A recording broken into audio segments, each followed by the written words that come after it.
Kalau ngomongin tokoh perempuan paling tangguh dalam sejarah Westeros, kebanyakan orang pasti langsung kepikiran Visenya Targaryen, Rhaenys, atau mungkin Rhaenyra Targaryen. Padahal ada satu sosok yang sering terlupakan. Padahal perannya luar biasa besar dalam menyelamatkan kejayaan House Lannister. Dialah Johanna Lannister, seorang wanita yang bukan cuma mampu bertahan di tengah masa paling kelam bagi keluarganya, tapi juga berhasil membalikkan keadaan hingga House Lannister kembali disegani. Menariknya lagi, semua itu dia lakukan bukan karena menunggangi naga atau memimpin pasukan raksasa sejak awal. Justru dia memulai semuanya sebagai seorang janda yang harus memikul beban seluruh wilayah Westerland di pundaknya. Johanna lahir dengan nama Johanna Westerling, putri dari Roland Westerling, Lord of the Crag. Kemudian dia menikah dengan Jason Lannister dan menjadi Lady of Casterly Rock. Pernikahan itu menjadikannya bagian dari salah satu keluarga paling kaya dan berpengaruh di seluruh Westeros. Awalnya hidup Johanna mungkin terlihat seperti kehidupan bangsawan pada umumnya. Namun semuanya berubah ketika pecah perang saudara besar yang dikenal sebagai event Dance of the Dragons. Dalam konflik itu, suaminya, yaitu Lord Jason Lannister, bersama saudara kembarnya, yaitu Sir Tywin Lannister, memilih berpihak kepada kubu hijau dan mendukung Raja Aegon II. Jason bahkan turun langsung memimpin pasukan Lannister ke medan perang. Sayangnya, keputusan itu harus dibayar mahal. Pada tahun 130 after conquest, Jason gugur dalam battle at the Red Fork. Seketika Johanna kehilangan suaminya, sementara putra mereka, yaitu Loreon Lannister, masih terlalu kecil untuk memerintah. Sejak saat itulah Johanna mengambil alih pemerintahan Casterly Rock sebagai wali bagi putranya. Situasinya benar-benar buruk. House Lannister baru saja kehilangan pemimpinnya. Perang belum selesai, kekuatan militer mereka terkuras, dan semua musuh mulai mencium kelemahan. Orang yang paling cepat memanfaatkan keadaan itu adalah Dalton Greyjoy, Lord of the Iron Island, yang lebih dikenal dengan julukan Red Kraken. Dalton melihat Westerland sebagai mangsa empuk. Dengan armada Ironborn yang terkenal ganas, dia menyerbu pantai barat tanpa ampun. Johanna memang berhasil menutup gerbang Casterly Rock sehingga benteng itu tetap aman. Tetapi wilayah lain tidak seberuntung itu. Red Kraken merebut sebagian besar armada laut House Lannister, membakar kapal-kapal yang tersisa, lalu menjarah Lannispor hingga porak-poranda. Bayangkan aja, keluarga terkaya di Westeros dipermalukan di depan semua orang, sementara wilayah mereka dijarah berkali-kali tanpa mampu membalas. Meski begitu, Johanna sama sekali tidak menyerah. Dia tahu kalau saat itu prioritas utamanya adalah menjaga kelangsungan House Lannister. Setelah Aegon II meninggal dan perang saudara mulai berakhir, Johanna menjadi salah satu dari Three Widows, 3 perempuan bangsawan yang memilih mencari jalan damai demi mengakhiri pertumpahan darah. Dia bersedia berdamai dan menyerah kepada kubu hitam, tetapi dengan syarat yang jelas.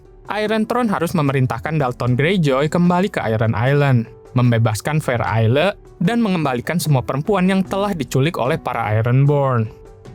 Kesepakatan itu menunjukkan kalau Johanna bukan orang yang haus perang.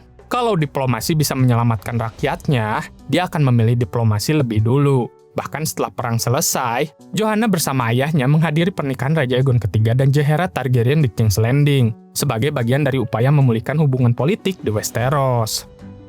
Masalahnya, Dalton Greyjoy jelas bukan tipe orang yang mau mendengarkan perintah siapapun.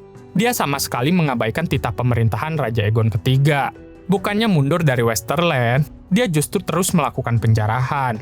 Johanna yang menyadari ancaman itu mulai membangun armada perang baru agar House Lannister kembali memiliki kekuatan di laut.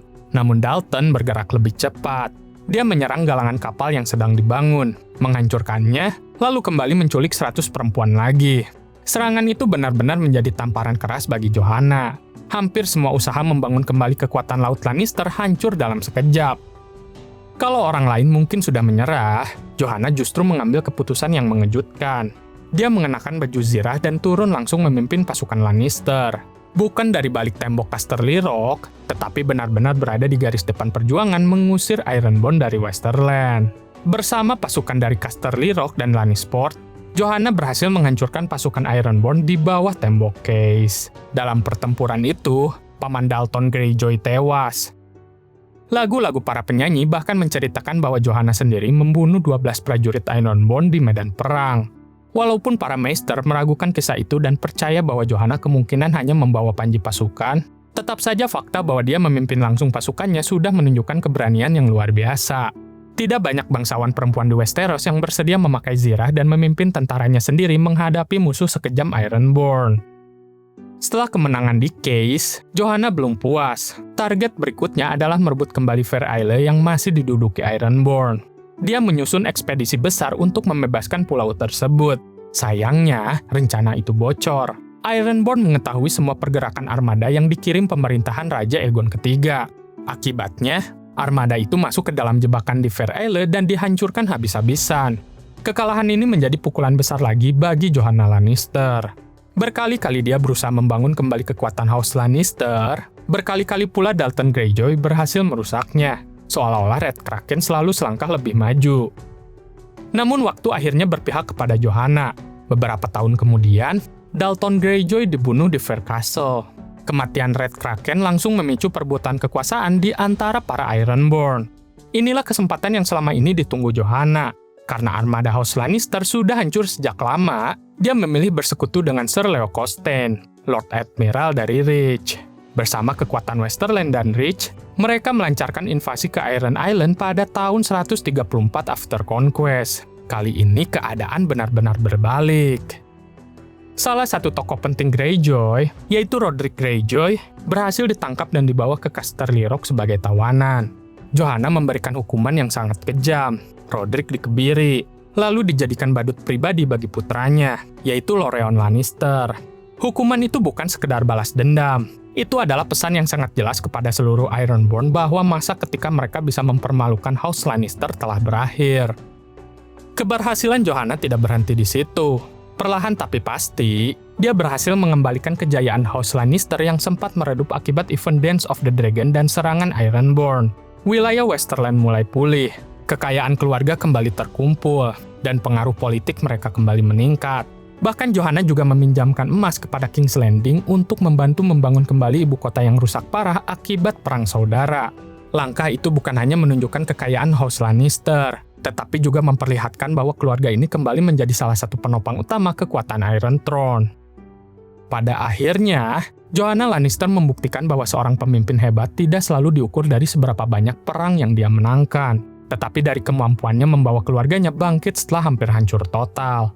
Dia kehilangan suami, kehilangan armada, kehilangan kota pelabuhan, berkali-kali dipermalukan oleh Red Kraken, bahkan rencana-rencananya sering gagal. Namun dia tidak pernah berhenti mencoba. Dengan kecerdasan, keberanian, kesabaran, dan tekad yang luar biasa, Johanna berhasil mengubah House Lannister dari keluarga yang nyaris lumpuh menjadi kekuatan besar yang kembali disegani di seluruh Westeros. Kalau Tywin Lannister dikenal sebagai orang yang mengangkat kembali nama besar keluarganya beberapa generasi kemudian, maka sebenarnya fondasi kebangkitan itu sudah lebih dulu dibangun oleh Johanna Lannister. Tanpa dirinya, mungkin kejayaan House Lannister tidak akan pernah kembali seperti yang kemudian dikenal dalam sejarah Seven Kingdom.